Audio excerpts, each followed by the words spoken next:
Nuestro Señor Jesucristo nos bendiga. ¿Preparados y dispuestos para alabar al Señor? ¿Para adorarlo?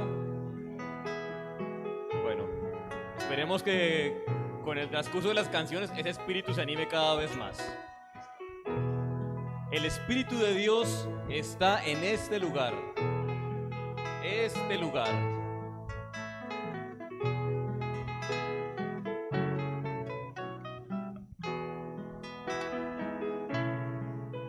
El Espíritu de Dios está en este lugar. El Espíritu de Dios se mueve en este lugar. Está aquí para consolar. Está aquí para liberar. Está aquí para guiar. El Espíritu de Dios está aquí. El Espíritu de Dios está en este lugar. El Espíritu de Dios está en este lugar. El Espíritu de Dios se mueve en este lugar. Está aquí para consolar. Está aquí para liberar. Está aquí para guiar. El Espíritu de Dios está aquí. Invítelo a que se mueva en usted, hermano. Muévete en mí. Muévete en mí. Toma mi mente y mi corazón. Llena mi vida de tu amor. Muévete en mí, Santo Espíritu. Muévete en mí. Muévete en mí. Muévete en mí. Muévete en mí. Toma mi mente y mi corazón. Llena mi vida de tu amor. Muévete en mí, Santo Espíritu. Muévete en mí. Muévete en mí, Santo Espíritu. Muévete en mí, Santo Espíritu. Muévete en mí. Digno es de alabar.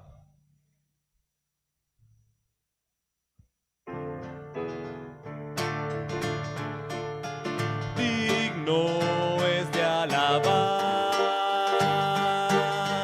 digno es de adorar, pues tanto nos amó que en la cruz lo demostró. Digno es de alabar.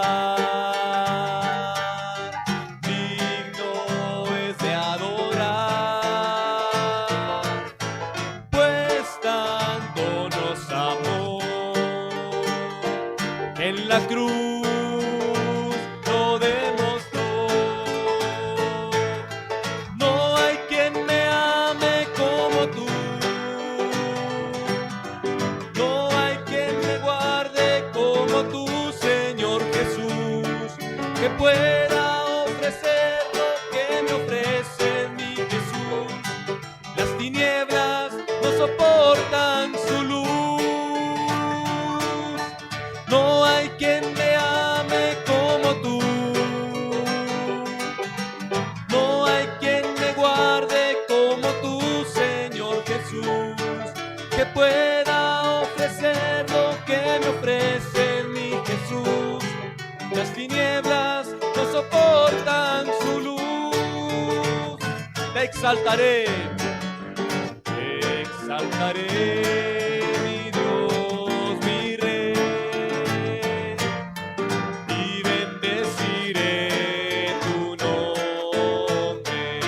Eternamente y para siempre, eternamente y para siempre. Cada día te bendeciré y alabaré tu nombre y alabaré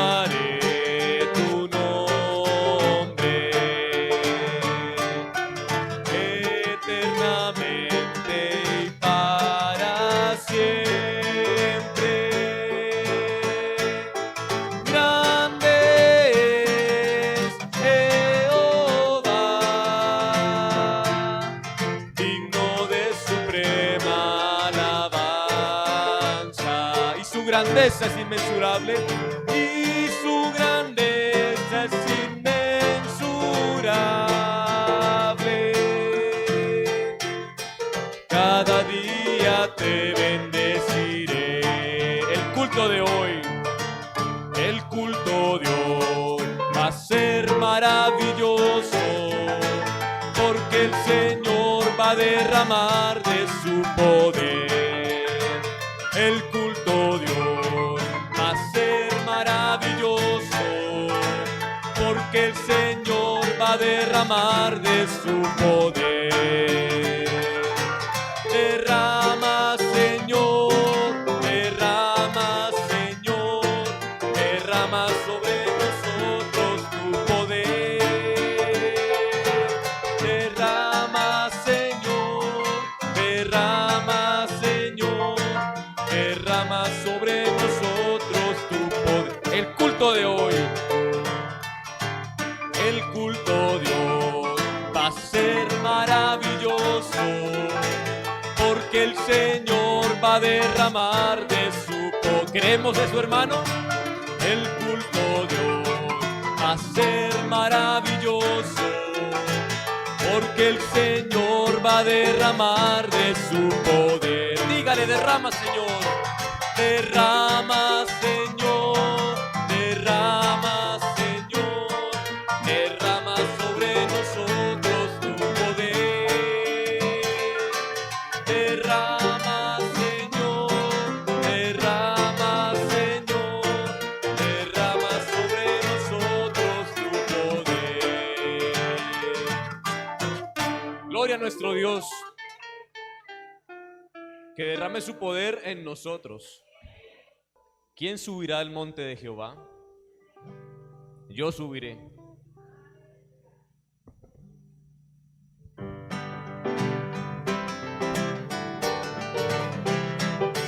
¿Quién subirá al monte de Jehová? ¿Quién en su presencia vivirá?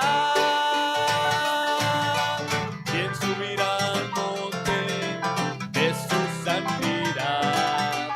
¿Quién verá la gloria de su majestad? Los limpios de manos, los limpios de manos, que no han elevado su alma a la vanidad. Los que con engaño jamás han jurado, porque aman la ley de Jehová. Bienaventurados, porque sus pecados borrados por siempre serán. Porque obran justicia, son de Dios amados, por siempre no resbalarán. ¿Quién subirá al monte de Jehová? ¿Quién subirá al monte de Jehová? Morada del Padre Celestial, quien en su santuario su gloria cantará, en la manera de su santidad. Los santificados que han sido llamados a ser siervos de Jehová. Los que por la gracia del justo encontraron refugio con Dios en su altar. Bienaventurado aquel que ha guardado su alma en integridad, el que voluntario huyó del pecado, oyendo la voz de Jehová. Me levantaré, dice Jehová, me levantaré, dice Jehová. Ahora seré ensalzado más. Los montes se estremecen, los mares aullarán, y los pecadores no escaparán.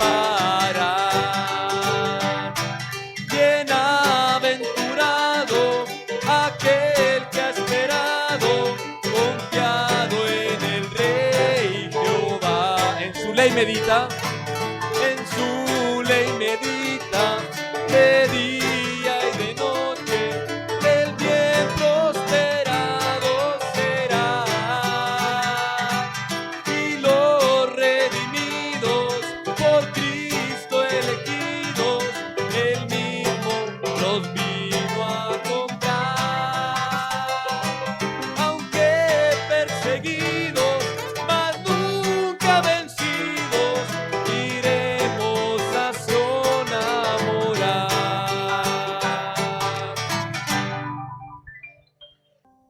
Oh amor de Dios, tu inmensidad, el hombre no podrá contar ni concebir la gran verdad que Dios al mundo pudo amar. ¿Cuántos aceptan ese amor de Dios?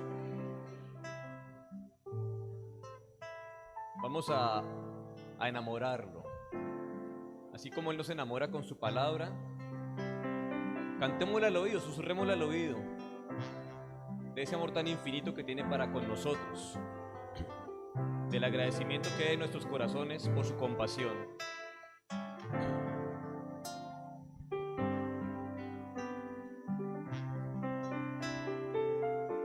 Oh amor de Dios, tu inmensidad, el hombre no podrá contar ni concebir la gran verdad que Dios al mundo pudo amar. Al primer par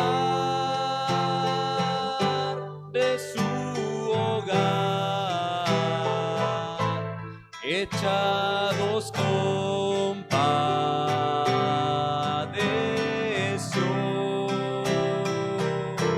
y les vistió, les perdonó y un redentor prometió. Oh amor de Dios, oh amor de Dios, brotando está, inmensurable, eterna, por las edades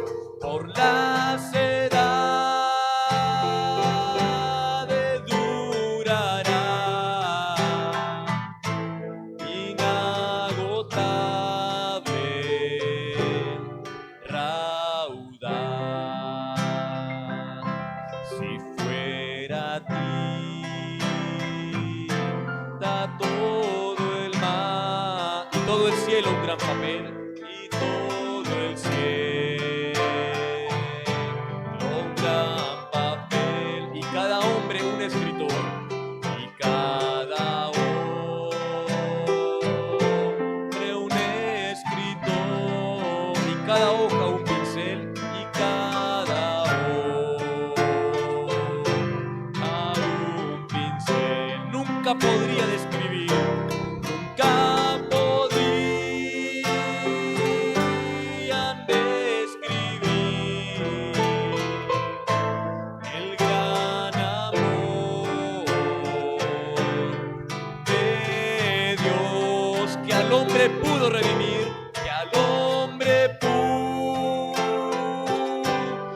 redimir de su pecado atroz. Oh amor de Dios, brotando está, oh amor de Dios, brotando está, inmensurable, eterna, por las edades durará, inagotable, raudal. Y tiempo pasará. Y cuando el tiempo pasará, y cada reino mundanal, y cada reino mundanal, y cada trono caerá, y cada trono caerá, y cada trampa y plan carnal. El gran amor del Redentor, el gran amor del Redentor, por siempre durará, por siempre durará. La gran canción de salvación, la gran canción de salvación, su pueblo cantará. Oh amor de Dios, oh amor de Dios, brotando está, inmensurable, eterna, por las edades durará, inagotable raudal. Amor de Dios.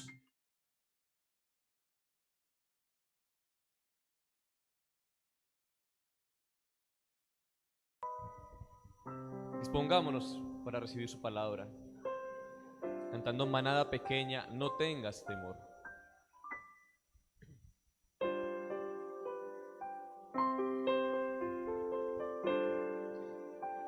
Manada pequeña,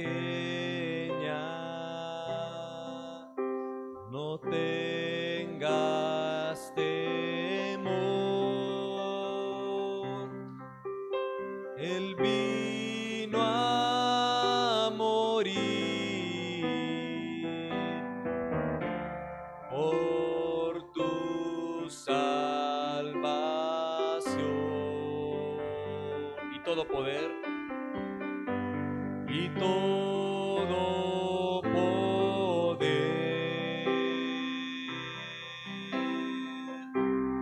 les dado a él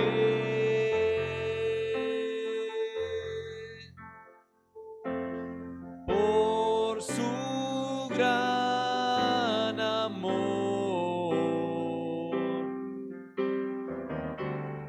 a su novia que es fiel.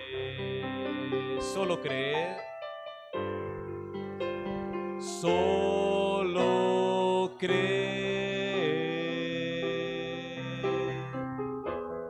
solo creed.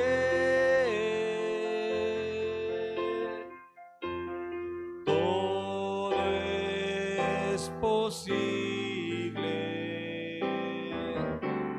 solo creed, solo creed, solo creed. Todo es posible, todo es posible, solo creed. Dios bendiga a cada uno de ustedes en esta tarde. Bienvenidos en el nombre de nuestro Señor Jesucristo. Vamos a tomar una porción de la Escritura que se encuentra en el libro de los Proverbios. Proverbios, el capítulo 10, el verso 27. Es un versículo al cual, bueno, el Señor desde hace unos días, el Señor me había dado tan solo el título del tema. Y bueno, en esta tarde yo quiero hablar sobre él. Proverbios 10, 27.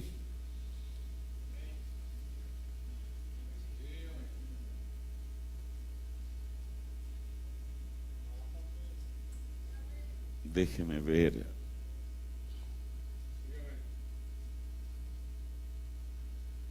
Perdón, es el 28, hermano, 10:28. Solamente un versículo más adelante, Proverbios 10:28. La esperanza de los justos es alegría, mas la esperanza de los impíos perecerá. Vamos a... Tome su asiento. Mire, aquí la Biblia habla exactamente la misma palabra, tanto para los justos como para los impíos.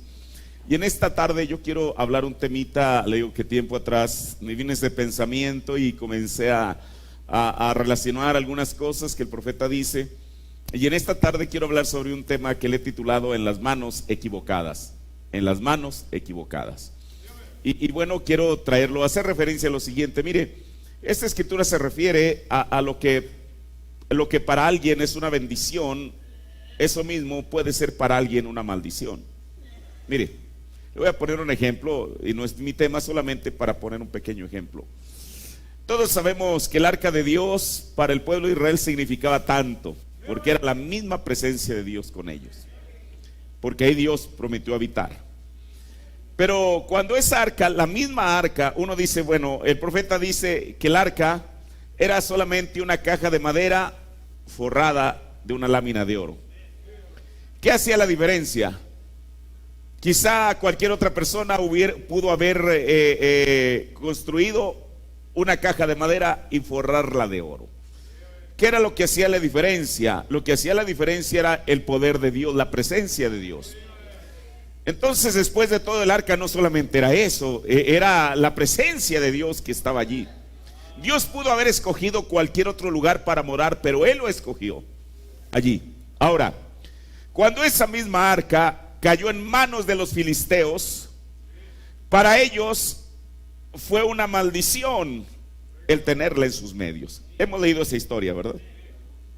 Pero mire, no voy a hablar del arca, sino de algo más. Ahora mire, para poder entender la esencia de este tema, quiero tomar una porción del mensaje en Dolores de Parto, predicado el 25 de enero de 65, párrafo 91 y 92, donde dice el profeta: Rusia, como oí hoy en las noticias el otro día, dice que ella puede destruir a esta nación. Hermano, esta parecería una noticia del mes pasado. Y esto el profeta lo dice en 1965. Y evitar que los átomos o cosas hagan pedazos a su nación. Nosotros no sabemos qué hacer al respecto. Cuando una está haciendo declaraciones, y es así. Y aquí está, en este párrafo, es donde yo quiero de ahí fundamentar mi tema. La gente de ciencia. ¿Quiénes son la gente de ciencia? Los científicos. La gente de ciencia se ha metido al gran laboratorio de Dios. Eso quiere decir que Dios tiene un laboratorio. A tal grado que se van a destruir ellos mismos. O sea, el hombre, los científicos, los hombres de ciencia, al haber entrado a hurtadillas al laboratorio de Dios, solamente va a cumplir un propósito, y es de destruirse a sí mismos. Dios siempre permite que la sabiduría se destruya ella misma. Dios no destruye nada. El hombre mismo se destruye por medio de la sabiduría, como Él lo hizo en el principio, escogiendo la sabiduría de Satanás en lugar de la palabra de Dios. Entonces, Dios tiene un laboratorio. El hombre ha entrado a ese laboratorio para su propia destrucción. Bueno, ¿qué es un laboratorio? Para poder entender esto, un laboratorio es un lugar dotado de los medios necesarios para realizar investigación, experimentos y trabajos de carácter científico o técnico. Mire, le voy a poner un ejemplo. Bueno, ahorita, esto es otro tipo de luz, la que tenemos es luz LED, pero todos sabemos, sin duda alguna, algunos de ustedes todavía tienen en sus casas esos focos, esos bombillos de luz incandescente. Sabemos que el que inventó eso fue Thomas Alva Edison. No crea usted que él el día de mañana lunes se puso a hacer un experimento y para el martes ya tenía el foco incandescente. Todos saben que él hizo 1000 experimentos, más de 1000 veces. Probó, falló, probó, falló, probó, falló. Pero un día él dio en el clavo y se hizo la luz terrenal. De eso todos lo sabemos. Ahora Dios, si el profeta nos dice que Dios tiene un laboratorio, la diferencia entre Dios y el hombre, que Dios no está experimentando. Él lo conoce todo. Mire, tan solo nosotros como seres humanos, en la condición caída en la cual está el hombre presentemente, el ser humano, el cuerpo del ser humano es una maravilla de Dios. ¿Cómo puede usted pensar que nuestro corazón dé latidos tan perfectos? ¿Qué le ordena al corazón? ¿Qué le dice hasta aquí? Este va a ser el último latido. Nuestros ojos, no hay telescopio tan perfecto como él.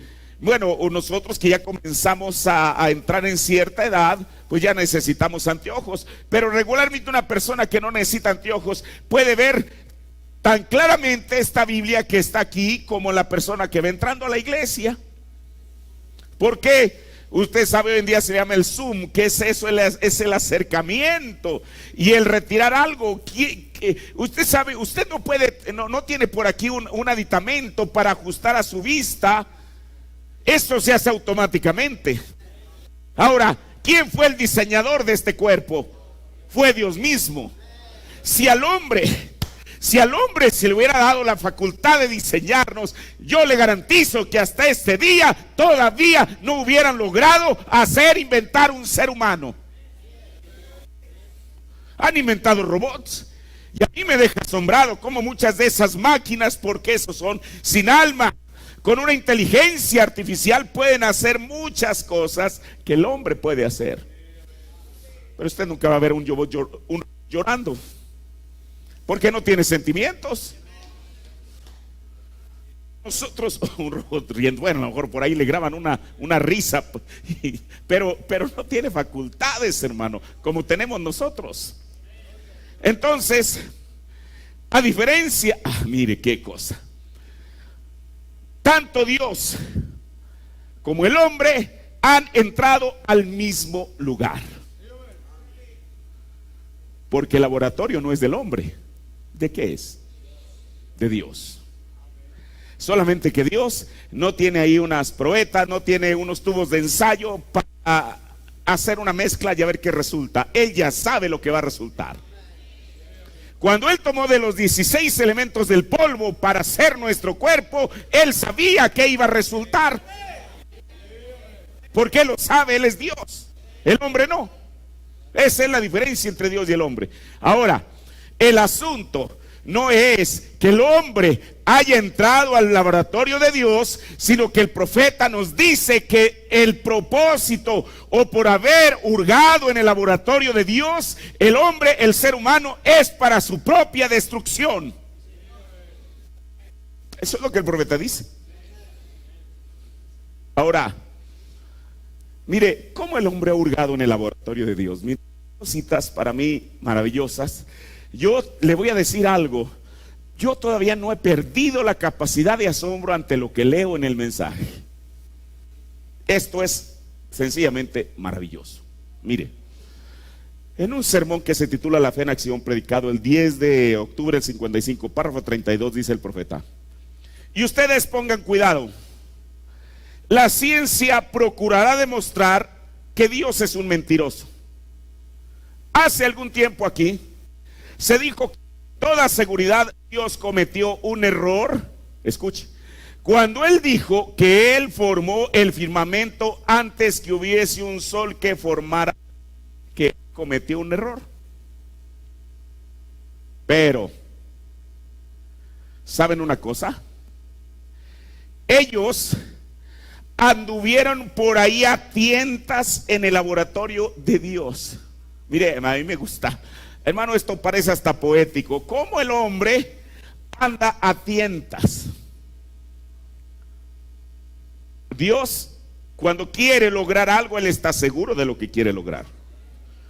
Mire, y así cada invento, uno puede tomar cada invento, el que inventó esta botella de plástico, el que inventó lo que sea, el que inventó este aparato que yo tengo aquí, este artefacto. Esto no nació de un lunes a un martes. Todo lo que el hombre ha inventado ha sido producto de que ha investigado, no que fue a la certeza. Por eso el profeta usa estas palabras, dice: anduvieron por ahí a tientas en el laboratorio de Dios y descubrieron que Dios tenía la razón. Sí. Usted dice la ciencia, claro que sí. Que lo admitan es otra cosa. Dice: se tienen unos rayos X ahora que tomarán una fotografía de uno sin una luz. Espero que usted entienda lo que él está diciendo. Así que la Biblia dice que el cuerpo de uno está lleno de luz. Y nos venimos a dar cuenta que los científicos antiguos decían que eso era una locura, que no había luz en el cuerpo de uno. Pero la Biblia dice que el cuerpo de uno está completamente lleno de luz. Y descubrimos hoy en día que el cuerpo de uno está formado de rayos de luz. Los rayos X lo demuestran. Él toma la propia luz del cuerpo de uno para tomar la fotografía de lo interior de uno. Así que Dios tiene la razón después de todo. Todos sabemos lo que es una radiografía. ¿Cómo puede? Mire, esto que el profeta dice tiene tanto sentido. ¿Cómo? Bueno, usted y yo nos podemos tomar una foto y en la fotografía sale nuestro exterior. Pero ¿cómo tomarle una fotografía al cuerpo, a lo que está dentro? ¿Qué hizo el hombre para producir eso? Bueno, ellos inventaron los rayos X, pero los rayos X realmente, como el profeta lo dice, no es otra cosa sino una expresión de la luz que ya está en nosotros. ¿Es verdad? Mire, ahora, hablando de los científicos, usted sabe, bueno, yo creo que todos nos hemos preguntado muchas veces, ¿cómo es que ellos lograron inventar una cosa y otra y otra y otra y otra? Han inventado lograr tantas cosas. Yo creo que muchas de esas cosas, bueno, aparte de que son el producto de probar y probar y volver a probar, intentar, pero mire, la ciencia, y esto no quiere decir que nosotros estemos en contra de la ciencia. Como dijo el profeta, ¿qué tal si la ciencia no hubiese inventado un automóvil? Usted a lo mejor vendría, bueno, vayamos al bisabuelo del automóvil, la carreta. ¿Qué tal si no inventaran la rueda? Que tuviéramos que caminar de aquí a donde vivimos. Bueno, los que nos vivimos cerca nos fue bien, pero usted que viene de más lejos. Ahora, como dijo el profeta de Dios, muchas de esas cosas son para bien.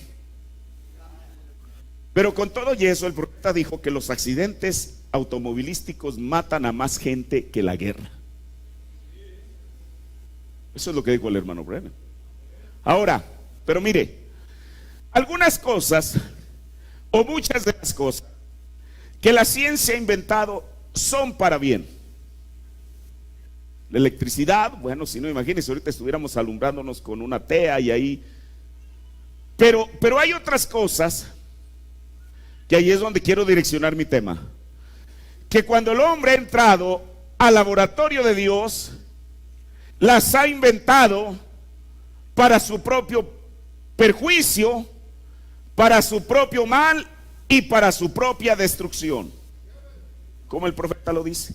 Mire, ahora escuche, yo creo, tomando algo que le voy a leer ahí del profeta de Dios, que tanto aquel científico que descubrió la penicilina, que descubrió cada una de esas cosas que son de bien para nosotros, tuvieron que tener alguna inspiración.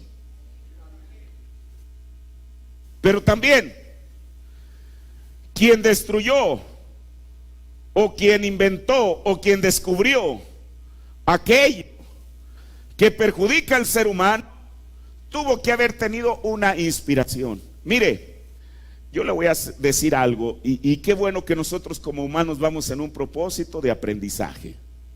Porque uno ve muchas veces esas cosas, uno las ve solamente como un pincelazo, algo, una imagen que pasó por allí, y que no alcanzamos a percibir exactamente de lo que se trataba.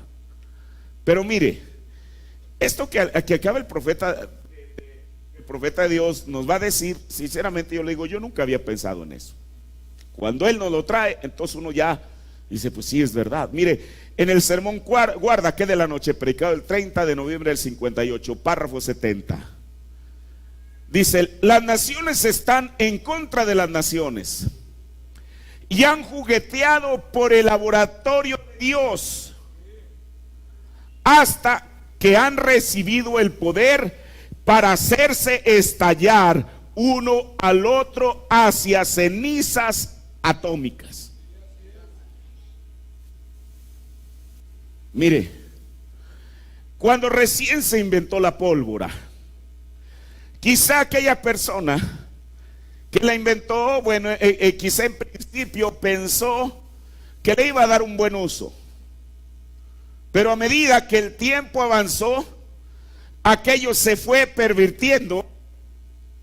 Y hoy en día, mire, y lo voy a decir de esta manera, hoy en día, muchas, aún de los asesinatos que hay diariamente a nuestro país, si uno sigue el inicio, ahí es donde está el comienzo. Si no hay pólvora, no hay balas. Si no hay balas, no hay muertos. Así de sencillo. Pero mire lo que el profeta dice: y ellos son malvados y son no religiosos y no son como Cristo. El único motivo que tienen y objetivo es destruir. Mire, yo sé que todos seguramente sabemos eso. Muchas veces las guerras se fabrican. Usted dice, ¿se fabrican? Sí, le voy a decir por qué. Uno, ¿cómo podía pensar que una empresa como la General Motors, en la cual usted trae un auto Chevrolet que está manejando y seguramente usted va a regresar en uno de ellos a casa? Uno, ¿cuándo pensaría que una empresa como esa, que se dedica a fabricar automóviles para que el hombre se transporte, al mismo tiempo en los Estados Unidos es uno de los mayores fabricantes de armas? Ahora, ¿cómo se puede mezclar un bien con un mal? Sin embargo, ahí está el árbol de la ciencia del bien y el mal entremezclado. Mire, ahora sí que el árbol de la ciencia, escuche, en el huerto del Edén había dos árboles: el árbol de la vida, y esa vida, la única vida original, procede de Dios. Pero había otro árbol, que ese árbol contenía el conocimiento de dos cosas: del bien y del mal. Y Eva no comió solamente del conocimiento del mal, comió de ese árbol que tenía ambas cosas. Eso es lo que dice la Biblia. Por un lado, tenía cosas buenas que nos ayudan. Por otro lado, tenía cosas destructivas. Y me viene a la mente por esto de esta empresa. Ellos son uno de los mayores fabricantes de armas. De tal manera, ellos, bueno, hay gente que está trabajando. Ellos, no crean que ellos solamente trabajan por temporadas cuando es tiempo de guerra. Es una empresa. Y sin duda alguna, el próximo lunes mañana, en los Estados Unidos, muchos trabajadores irán a esa empresa a trabajar en el proceso de fabricar una arma, una munición o lo que sea. Bueno, pero los productos que se fabrican son para venderse, porque entonces ¿dónde está la ganancia? Si les van a pagar salarios a los trabajadores sin que se venda el producto, se van a ir a la quiebra. ¿Qué es lo que van a hacer? Se van a tener que inventar guerras. ¿Para qué? Mire, Usted se acuerda, quizá muchos de ustedes jóvenes no habían nacido, 1993, cuando Estados Unidos invadió Irak. ¿Por qué lo hicieron? Porque desde 1991 aquel hombre, un presidente de Estados Unidos, había inventado y dicho, y yo no estoy defendiendo a Saddam Hussein, solamente estoy siendo realista, que ahí ellos tenían armas atómicas. Con ese pretexto invaden, ¿qué encuentran? Nada. Pero la guerra ya estaba hecha. En estos días pasados, y la gente estaba pensando que ya era Armagedón, hermano, no nos equivoquemos. Que porque Siria, y todo el mundo buscó una concordancia, Siria, aquí está, esta escritura de Isaías dice que Siria, y escrituras que no tienen nada que ver con esto. Porque la tercera guerra mundial no comienza en Siria. Por eso uno tiene que conocer las escrituras para saber los eventos que están aconteciendo. ¿Cuál fue el motivo que tuvo Estados Unidos? El pretexto, bombardear. Bueno, que porque ahí hay eso. ¿Las han encontrado? No. Pero las empresas dedicadas a fabricar armamento tienen que hacerlo. Usted piensa, mire, hablemos de nuestro país, aquí en México, todas esas muertes que hay. Y yo no estoy justificando la muerte nunca será justificada en nadie. Todos esos asesinatos que hay a diario, ¿de dónde vienen las armas? De nuestro vecino del norte.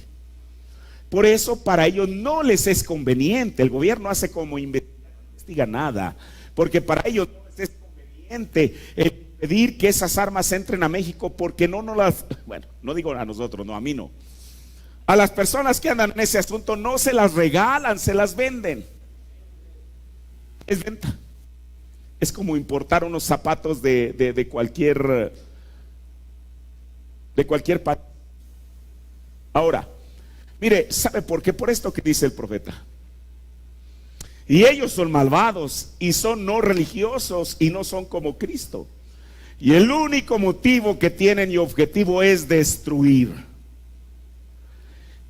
Escuche, y ellos son inspirados por el ángel destructor que fue enviado del cielo para inspirar a estos hombres. ¿Sabía usted eso? Yo reconozco no haberlo sabido hasta que lo leí. Que hay un ángel destructor que está inspirando a estas personas que hurgaron, que entraron al laboratorio de Dios indebidamente para su propia destrucción. Mire, eso fue lo que sucedió en la antigüedad. Casi no hay ministro, yo mismo, que no hayamos hablado muchas veces de lo del diluvio. Cuando hablamos del diluvio, inmediatamente traemos a la escena a aquel gran profeta llamado Noé, y eso es verdad. Pero muchas veces fallamos en ver un poquito más atrás de Noé. Porque cuando se menciona el diluvio, que regularmente se hace referencia a Noé, hay un referente antes que él. Y ese referente antes de Noé se llama Enoc. De ahí es donde comencé a desarrollar este pensamiento de en las manos equivocadas. Mire, Enoc, aparte de ser un profeta de Dios, y lo voy a decir esto con responsabilidad, Enoc, aparte de ser un profeta de Dios, entró al laboratorio de Dios. Y usted dice, ¿y esa cosa de dónde la saca? ¿Quiere tratar de decir algo para ser distinto? Claro que no. Él entró al laboratorio de Dios para dejar un memorial hasta el día de hoy. Y ese memorial se llama las pirámides de Egipto. Yo sé que a usted le parece raro, pero esto es lo que el profeta nos enseñó. En el sermón vistiéndose de toda la armadura de Dios, predicó el 1 de julio del 62, párrafo 52. Pero mientras ustedes se fijan en esa pirámide, ella nunca recibió esa piedra.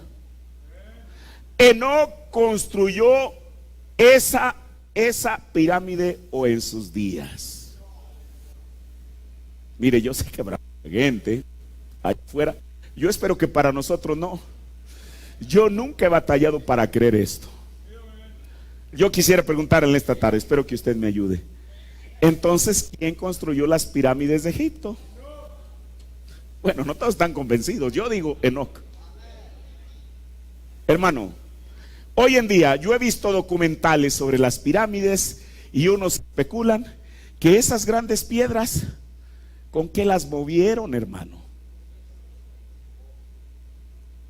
No era una piedra que usted podría traer cargada en la espalda, como el Pípila, que para variar no existió. No.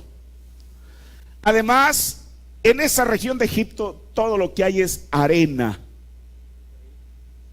¿Cómo alguien? Yo creo que todos hemos visto, bueno, nunca hemos estado ahí, pero hemos visto fotografías en las cuales se ven unas grandes moles que pesan toneladas. Alguien dice, ay, hermano, bueno, me da risa esto. Dicen, bueno, es que pusieron una especie de rodillos de palo y pum, ahí va la piedrota y a rodar. Oiga, ¿en la arena se puede hacer eso? ¿Cómo entonces? Que alguien me diga. ¿Cómo llegaron esas piedras? ¿De dónde las trajeron? Ahora, escuche. Para poner la primera piedra uno se imagina y piensa todo ese tipo de boberías que la gente dice. Pero para poner la quinta piedra, para poner la piedra número 50 ahí arriba, ¿cómo?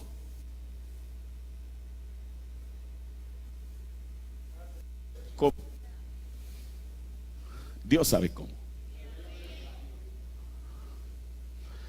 El profeta dice nombres blasfemos.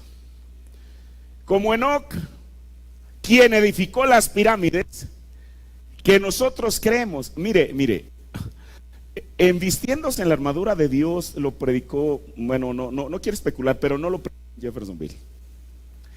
Por eso muchas veces había cosas que él a veces las tenía que modificar porque la gente no creía. Le voy a leer la cita anterior. Pero mientras ustedes se fijan en esa pirámide, ella nunca recibió esa piedra. Enoc construyó esta pirámide o en sus días.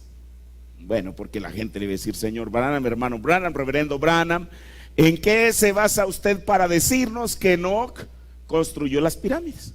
Bueno, el profeta ahora sí que un poquito para, no sé, para amortiguar el golpe les dijo, o en sus días. Bueno, en los días de Enoc, o sea, antes del diluvio. Sí, pero el asunto es cómo. Hoy en día, el hombre podrá construir rascacielos, y los han construido, pero no tiene, o al menos no ha llegado a ese punto todavía, para construir una pirámide como la de Egipto. Ahora voy a nombres blasfemos. Como Enoc, quien edificó las pirámides. Aquí ya, esto lo predica en su propio tabernáculo. Enoc edificó no la pirámide, sino las pirámides que nosotros creemos. Y la piedra de corona nunca fue puesta en la parte de arriba, porque la piedra principal fue rechazada. Todos lo sabemos. Mire, en el año 2000, creo que además del año 2000, yo recuerdo que en aquel tiempo se había hecho una gran algarabía, que porque la piedra de pirámide, la piedra de corona que estaba en la pirámide, la piedra de corona que no pusieron en la pirámide, el hombre se la quería poner de cristal. Estamos en el 2018, 18 años más acá, se la han puesto. ¿Por qué? Si tenían toda la intención de hacerla. ¿Sabe usted por qué? Porque esa pirámide fue construida, ahora sí como el profeta lo dice, porque la piedra de corona representaba a Cristo. Y Cristo fue la piedra de corona que fue rechazada. No solamente la piedra angular, la piedra de esquina, pero también la piedra de corona. Porque la piedra principal fue rechazada.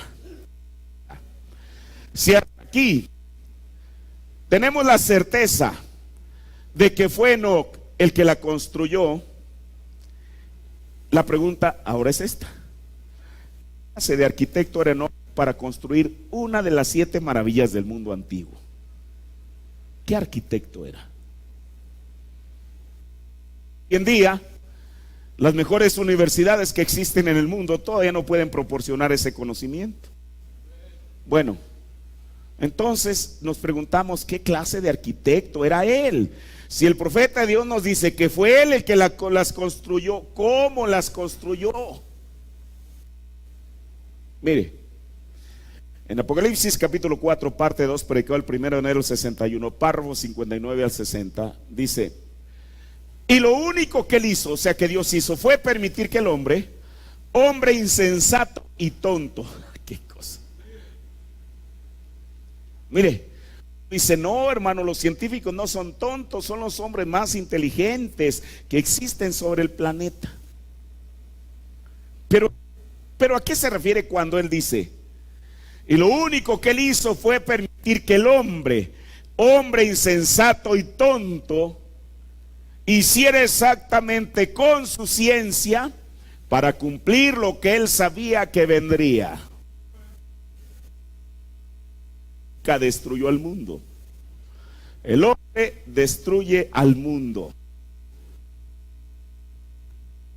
Dios trata de preservar todo.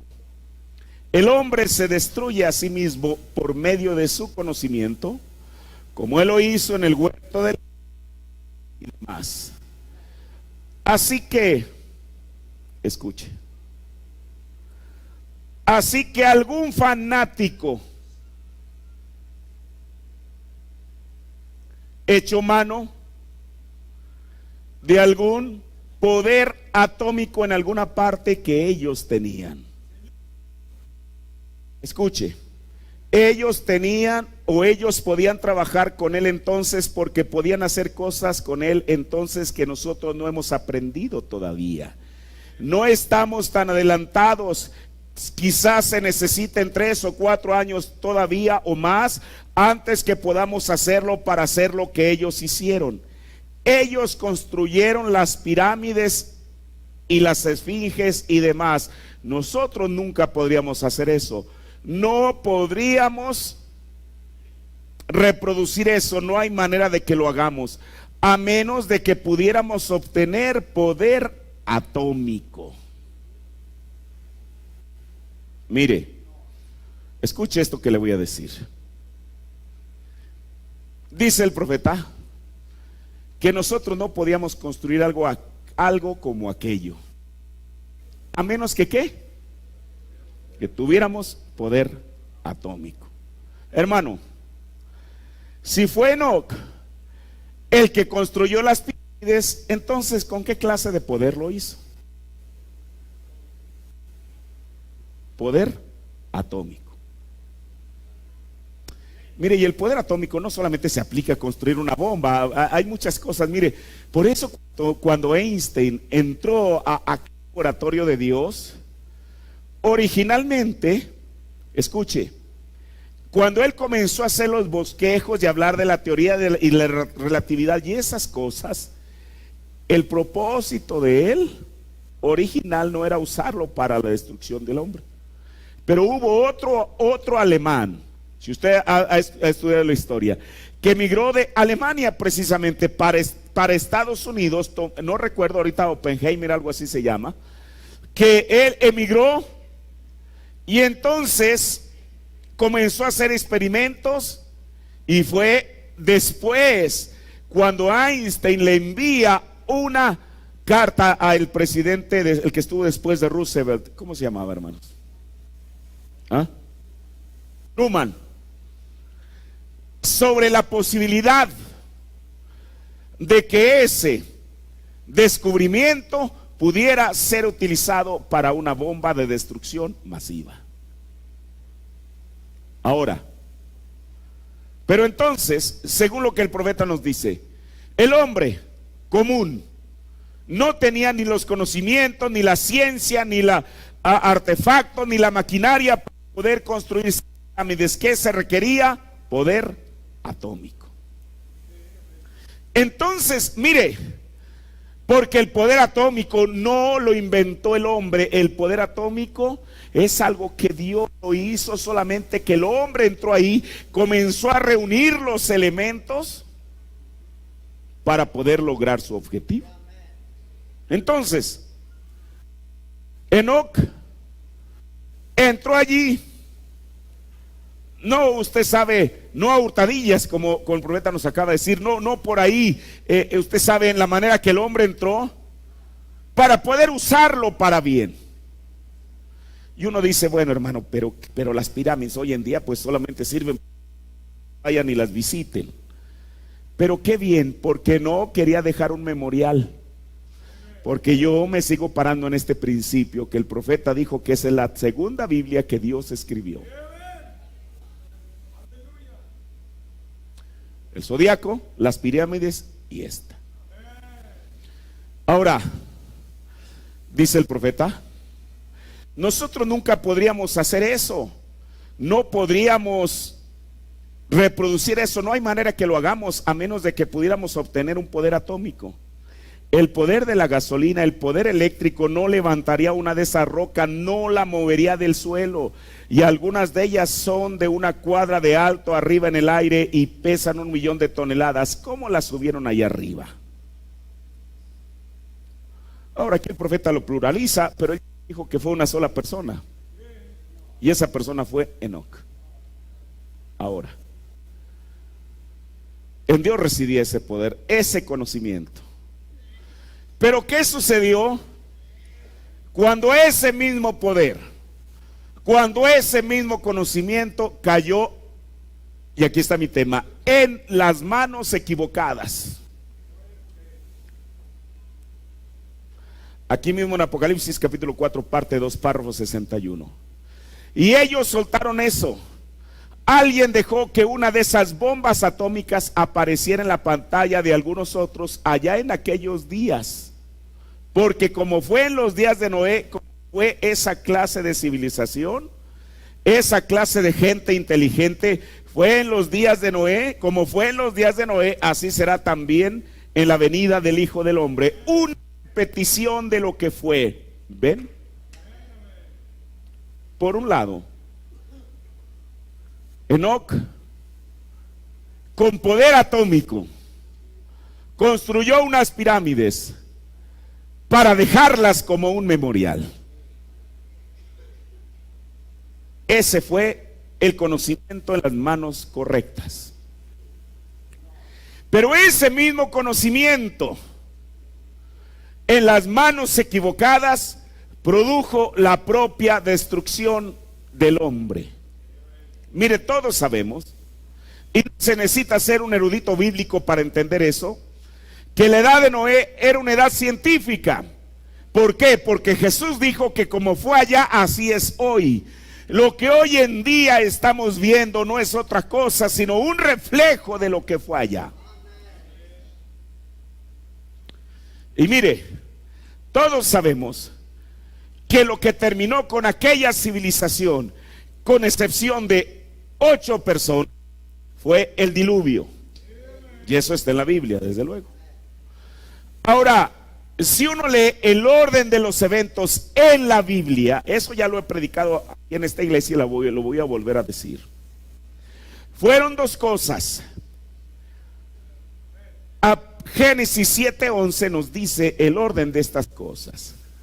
Primeramente, fueron rotas las fuentes del abismo, y segundo, fueron abiertas las cataratas de los cielos. Mire, le voy a poner un ejemplo muy sencillo.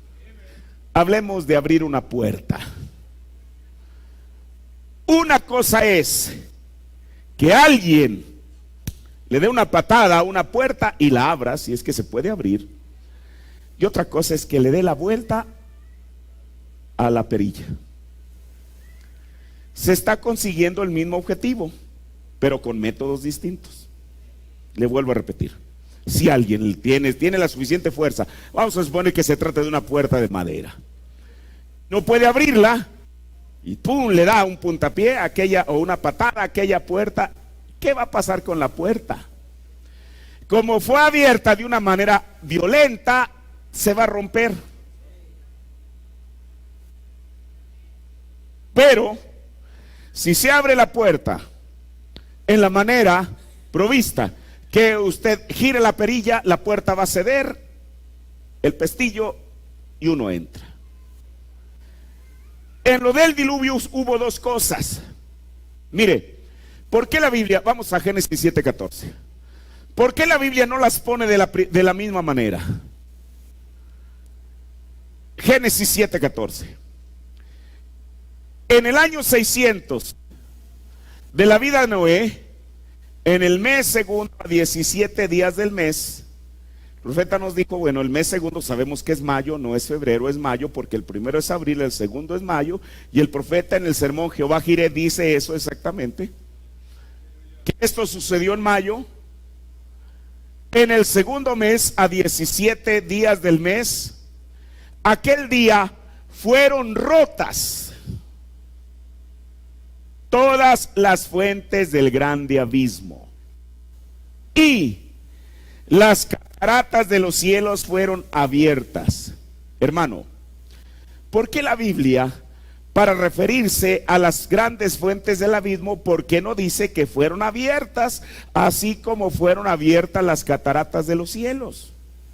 O inversémoslo. ¿Por qué no dice que las cataratas de los cielos fueron rotas, así como fueron rotas las fuentes del grande abismo? ¿Por qué usa dos palabras distintas para referirse aparentemente a un mismo evento? Mire, yo no sé cuántos de nosotros nos hemos puesto a pensar en lo que fue el diluvio. A veces la gente piensa que el diluvio fue solamente como una inundación donde se inundaron unas colonias o es más, se inundó toda la faz de la tierra y punto, ahí terminó. Mire, hasta hoy en día voy a hablar de dos montes, los más altos del mundo. El primero es el Everest, que tiene una altura de arriba de más de 7,000 metros. El segundo monte que existe es el monte Ararat. La Biblia no habla del Everest, pero sí habla del Ararat. ¿Alguien se acuerda qué sucedió en ese monte? Allí reposó el arca. Oiga, ¿por qué no reposó en el Valle de Megido? ¿Por qué tuvo que ser en un monte así de alto? Que alguien me lo explique. Eso quiere decir, mire, vamos a suponer, porque la Biblia no dice cuándo subió el agua, solamente para traernos a un entendimiento. Vamos a suponer que el agua llegó 1 metro. No. Aquí, ¿cuánto es aquí? ¿Serán 2,5 metros? 3 metros. 3 metros, de tal manera que pueda cubrir a la persona más alta. Vamos a suponer que el agua subió 3 metros arriba del Ararat. ¿Usted piensa que una inundación, no que le llegó al tobillo a la persona o a las rodillas, que sube más de 5,000 metros hacia arriba, fue cualquier cosa? Y yo no estoy inventando aquí una historia, una fábula para que usted tenga que creerla. Si el arca estaba flotando en la superficie del agua, si el arca viene y reposa en el Ararat, esto quiere decir que la altura del agua en el diluvio subió más arriba que la superficie.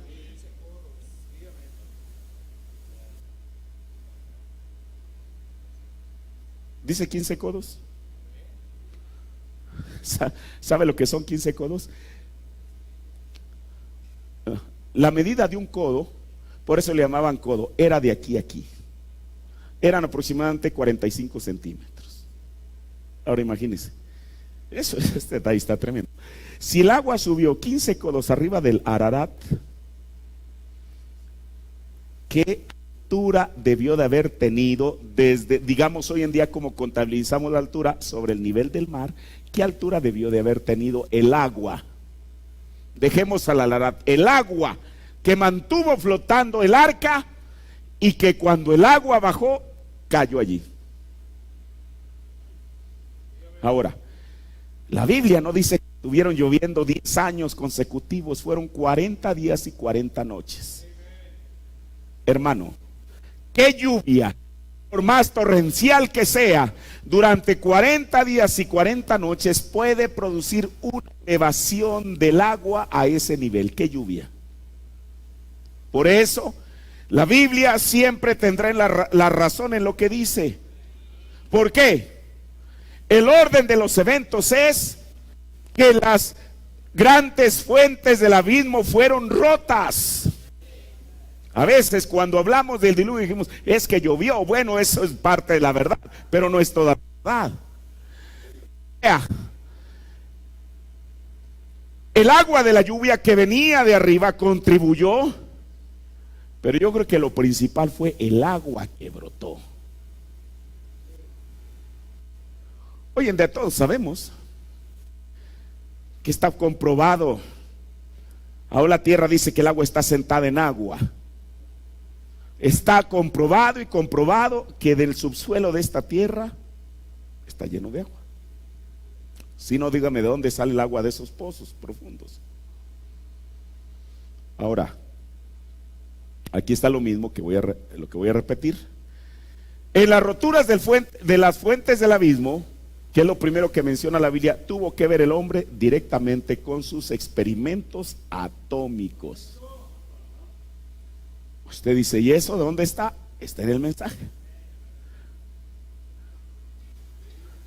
En las cataratas de los cielos, ahí fue Dios quien se encargó. Mire, escuche. Y ahorita con lo que voy a llegar al final, voy a tratar de ya ir cerrando esto. Mire, el profeta Dios nos dice cómo es que la tierra en un principio no estaba así en su eje inclinado, sino que estaba derecho. En Apocalipsis capítulo 4,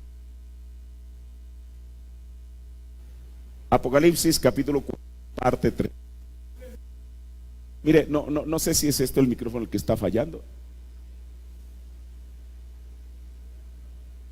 Si no, puedo tomar este, no hay mayor problema. A ver si lo enciende. Ok, voy a apagar este. Mire, en Apocalipsis capítulo 4, le dije parte 3. El profeta dice, párrafo 77 y después de ahí vamos al 79. Como yo le estaba hablando anoche a alguien, ayer en alguna parte, la tierra una vez estaba así recta alrededor del sol, el mismo calor por todas partes de arriba abajo. Allá en los bancos de hielo británicos, ustedes pueden abrir con explosivos 500 pies, o sea como 152 metros, y hallar palmeras. Vino repentinamente, las congeló como la refrigeración ahora, como la deshidratación y demás, y sus refrigeradores y congeladores que guardan fresas y cosas por años y años y años venideros. ¿Ven? Esa es la misma manera que fue en ese tiempo. Rápidamente vino una destrucción antediluviana e inundó toda la tierra. Y cuando lo hizo, poderes atómicos la hicieron salirse fuera de sus órbitas, sacudiéndola, y se congeló y ahí quedó. Ven, excaven y ustedes pueden hallarlas allá alrededor de las zonas árticas y cosas, palmeras y demás. Mostró que una vez estuvo habitada, bellamente establecida, pero ahora está hecha hacia atrás por la sacudida. Párrafo 79.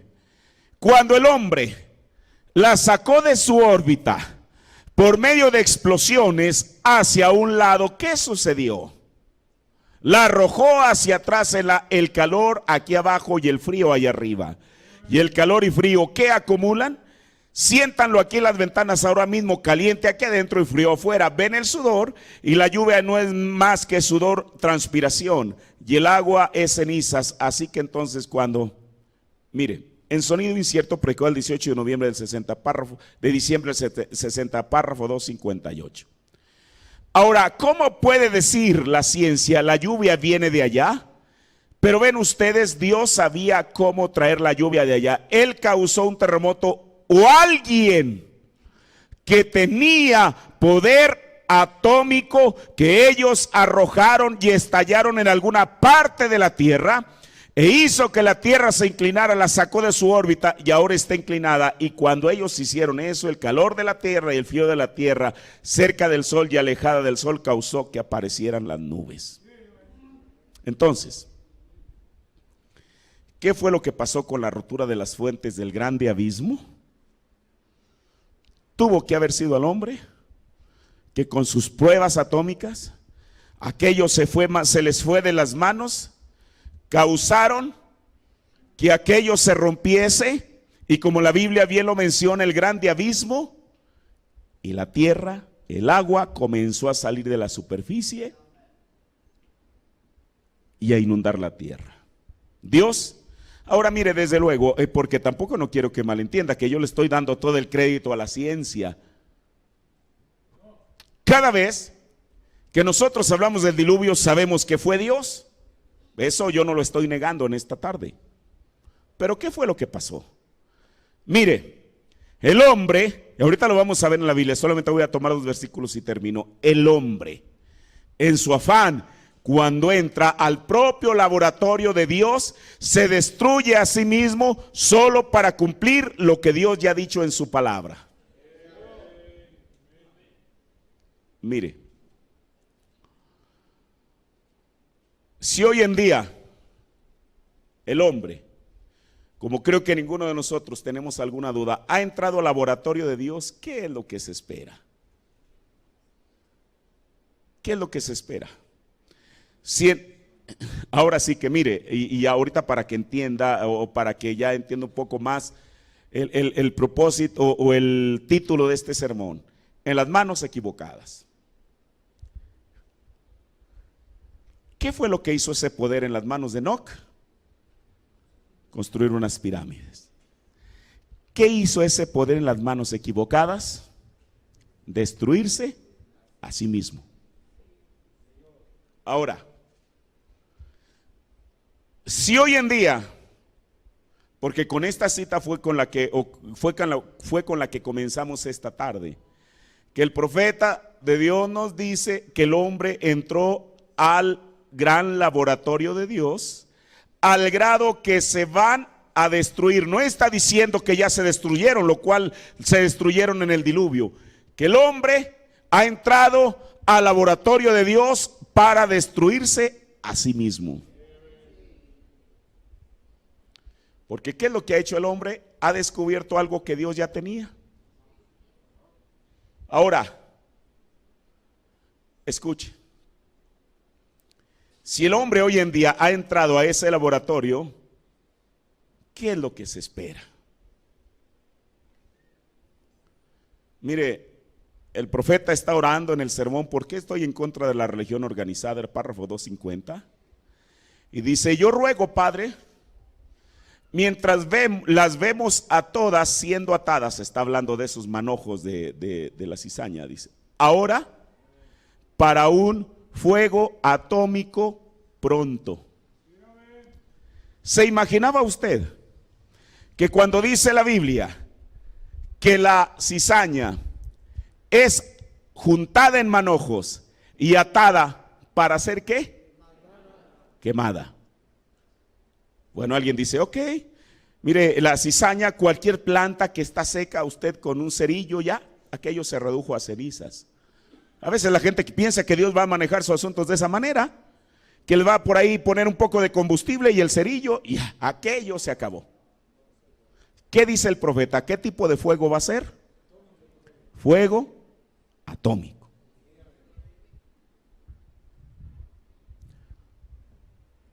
Y yo ruego, Padre, mientras las vemos a todas siendo atadas ahora, para un fuego atómico pronto.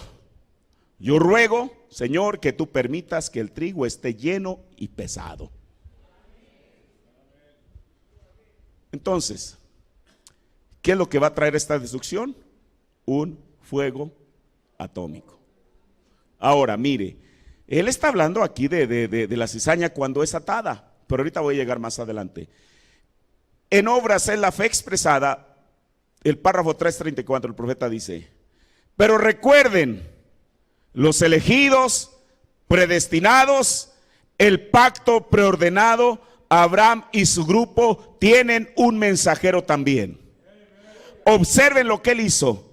Él les dio una señal de que el tiempo estaba cerca cuando iba a caer fuego. Todos sabemos eso, lo que sucedió en Sodoma.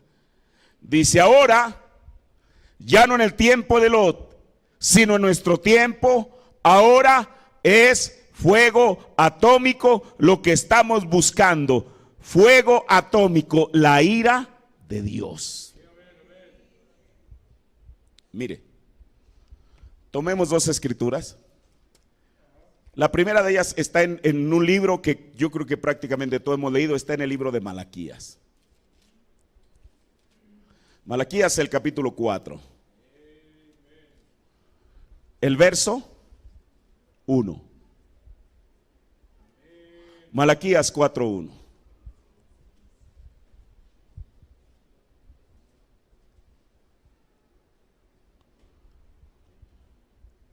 Porque aquí viene el día ardiente como un horno,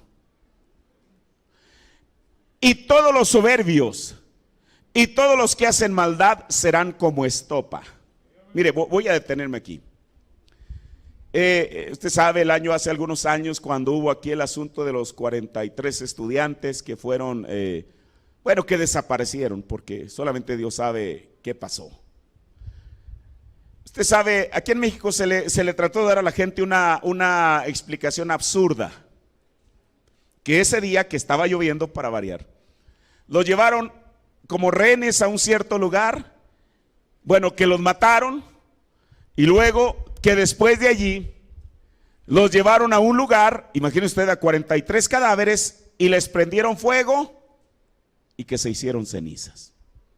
El gobierno pensó que la gente se iba a tragar eso, pero vinieron personas científicos y les demostraron que no.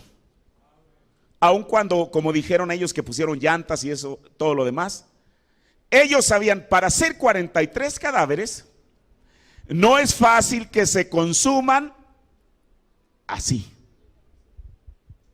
Eso científicamente ni siquiera es creíble, científicamente. Ahora, cuando una persona, que yo no creo eso desde luego, en esa manera voy a decir esto: cuando una persona muere y la creman, a la que yo me refiero es que yo no creo que un cadáver tenga que ser cremado. Yo en la Biblia solamente encuentro a un cadáver que cremaron y fue al de Saúl. Pero no fueron, ¿sabe usted por qué lo cremaron? Para desaparecerlo. Ahí está la Biblia. Yo sé que ahorita no tengo la escritura, pero yo la he leído. Pero olvidémonos de Saúl. Lleguemos a esto. Un cadáver que van a cremar bajo una temperatura extrema, quizá de 1000 grados, yo no sé de cuánto. No lo creman y a los 5 minutos le dicen: tenga, a los deudos aquí le entregamos la caja con sus cenizas. Tienen que durar 2 horas, 2 horas y media, 3. ¿Es verdad? Ahora, pero ¿por qué la Biblia, si en Malaquías 4:1 está hablando de seres humanos, dice que van a ser quemados como qué? Estopa. ¿Cuánto tarda, si usted tiene ahí una estopa y le prende fuego, cuánto tarda en incinerarse? Así. Tan solo tomándolo de esa manera, ¿por qué la Biblia dice que van a ser como estopa? Eso quiere decir que el fuego con el que este mundo va a ser destruido no va a ser el fuego como prenderle fuego a cualquier cosa. Si van a ser como estopa, esto quiere decir que es fuego atómico. Malaquías 4:1 se refiere a fuego atómico, y esto no es contrario a la Biblia, esto es de acuerdo a lo que el profeta nos acaba de decir. No es una invención mía. Imagínese usted. Le vuelvo a repetir, Dios no destruye al hombre. El hombre se destruye a sí mismo. ¿Para qué están todos esos almacenes que el hombre indebidamente entró al laboratorio de Dios y están fabricando una bomba y otra y otra y otra y otra? ¿Para qué? Para destruirse a sí mismos. ¿Sabe usted por qué? Porque así como Enoc supo usar correctamente ese poder que le fue entregado en sus manos, cuando ese mismo poder cayó en las manos equivocadas, eso fue lo que causó. Hoy a través, y cualquier científico lo sabe, a través de ese poder atómico, hay muchas cosas que se pueden lograr. Incluso ustedes lo saben que hay plantas ¿cómo se llama? Para generar electricidad. Nucleares. Aquí en Veracruz nosotros tenemos una. Y mire, yo siempre he puesto a pensar, Dios no lo quiera, el día que eso se le salga de control. Y entonces sí, hemos de ver lo que no hemos visto. Ahora, si eso fuera puesto en las manos correctas, se lograrían muchas cosas buenas. Pero ¿qué tal cuando cae en las manos equivocadas? Y eso es precisamente lo que va a suceder. Eso que se pudo usar para bien en las manos correctas, cuando cae, y no es que vaya a caer, ya cayó en las manos equivocadas, ahí están los resultados. ¿Sabe usted para qué? Para cumplir lo que Dios dijo en su palabra de todas maneras. Así como cuando el Señor le dijo a Noé que preparara un arca porque iba a destruir al mundo, lo que los científicos hicieron con aquellas pruebas nucleares, con aquellos experimentos atómicos, no fue para otra cosa, sino para cumplir lo que Dios mismo había dicho. Aquí está Malaquías 4, exactamente lo mismo. Tomo la última escritura. Vamos a Apocalipsis 18.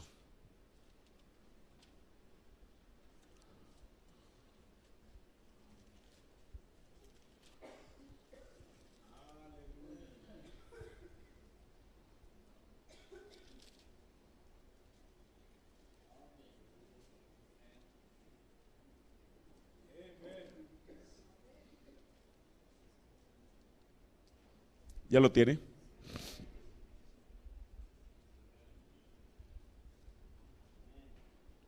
El verso 15. Apocalipsis 18, 15. Y los mercaderes de estas cosas que se han enriquecido se pondrán lejos de ella, o sea, de la ciudad, por temor de su tormento, llorando y lamentando.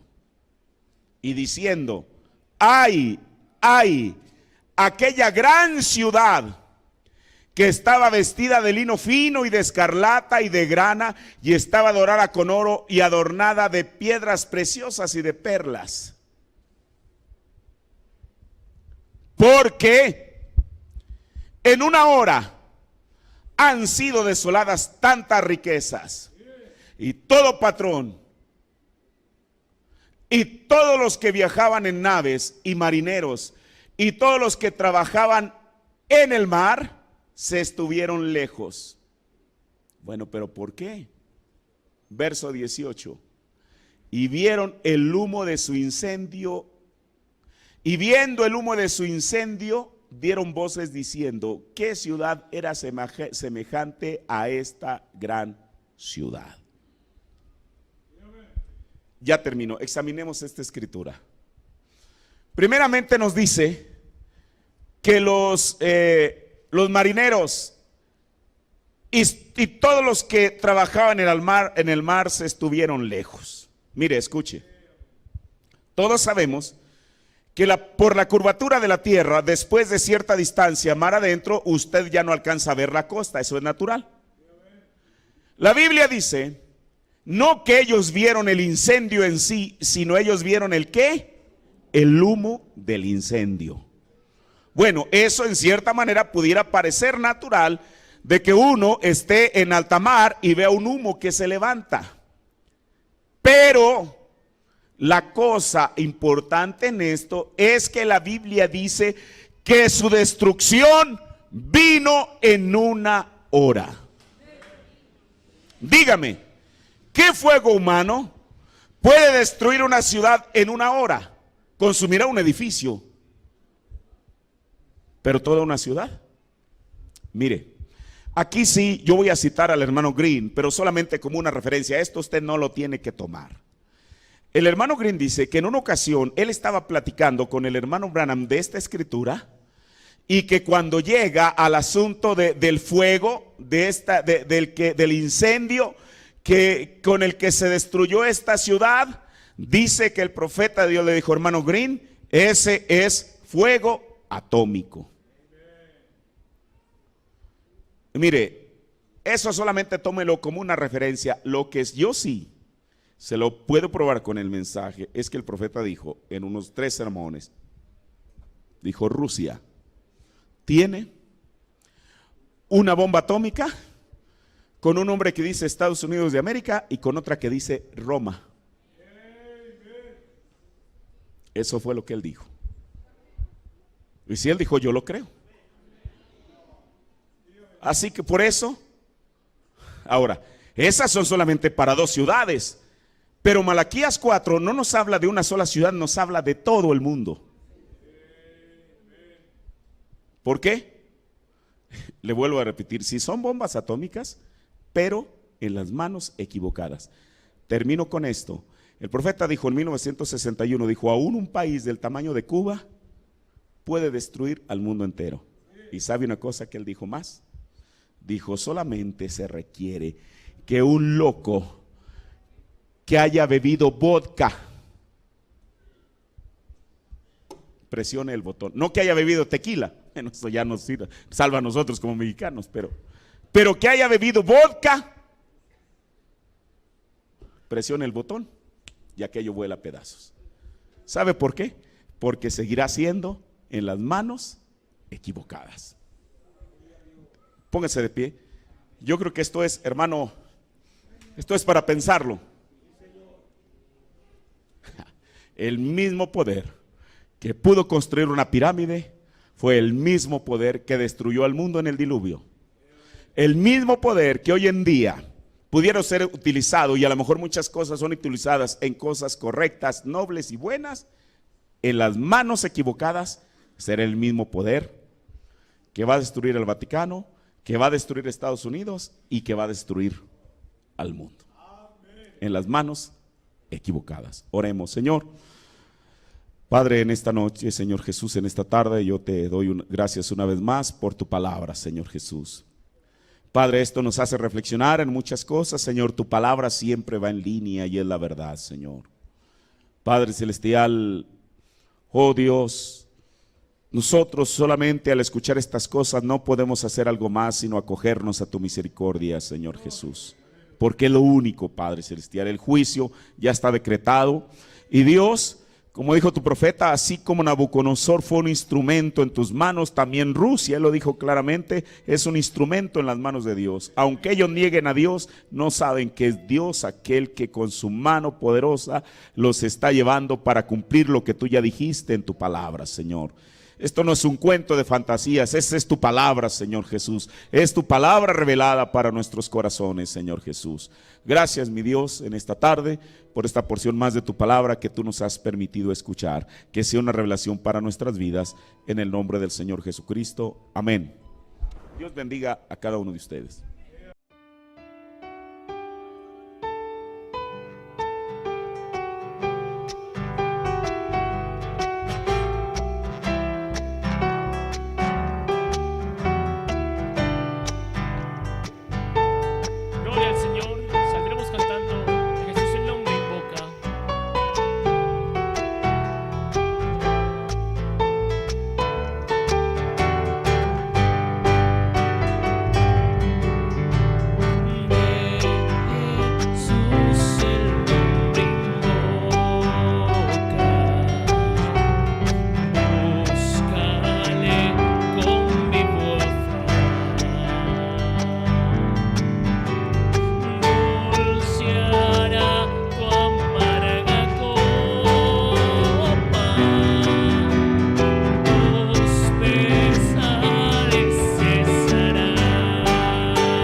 poder.